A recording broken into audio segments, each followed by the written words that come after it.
এবার আপনাদেরকে দেখাবো হিঙ্গলগঞ্জের ছবি। সেখানেও সেই একই দাবি, টাকা ঢুকছে না, অন্নপূর্ণা ভান্ডারের টাকা ঢুকছে না মহিলাদের। তাই ব্লক অফিসে এসে ক্ষোভ উগরে দিলেন মহিলারা।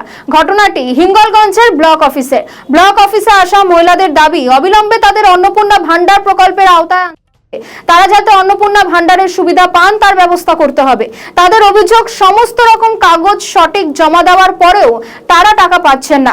সেই ছবি আপনারা দেখতে পাচ্ছেন। অন্নপূর্ণার টাকা না পেয়ে দিকে দিকে বিক্ষোভ। একদিকে আপনাদেরকে দুর্গাপুরের ছবিটা দেখালাম, অন্যদিকে এবার আপনাদেরকে দেখাচ্ছি হিঙ্গলগঞ্জের ছবি। টাকা পাচ্ছেন না বলে রীতিমতন বিক্ষোভ করছেন মহিলারা বলছেন যে প্রত্যেকটি ফর্ম তারা ঠিকঠাক মতন ভাবে ফিল আপ করেছেন, কিন্তু তারপরও অ্যাকাউন্টে টাকা ঢুকছে না। অবিলম্বে তাদের অ্যাকাউন্টে টাকা ঢুকতে হবে, এই দাবিতেই তারা বিক্ষোভ দেখাচ্ছেন। আমরা অন্নপূর্ণার জন্য এসেছি। আমরা 2 তারিখে ফর্ম ফিল আপ করার পরে, ফর্ম জমা দেওয়ার পরেও তারপরে 9 তারিখে আমরা অনলাইন করেছি, তারপরে এখনও পর্যন্ত টাকা পাইনি। প্রথম ফর্ম রিজেক্ট করেছে, তারপরে এখন ইনকোয়ারি ফেলে রেখেছে। ভিডিও থেকে বলছে চিন্তা করবেন না, 15 তারিখের পরে কোনো না কোনো অপশান আসবে, কিন্তু কি করে আসবে বা কেন আসবে আমরা কিছুই বুঝতে পারছি না। আর কেন আমাদের কি কারণে বাদ দিয়েছে এটা আমরা জানতে চাই, যে আমাদের কি কারণে বাদ দেওয়া হলো।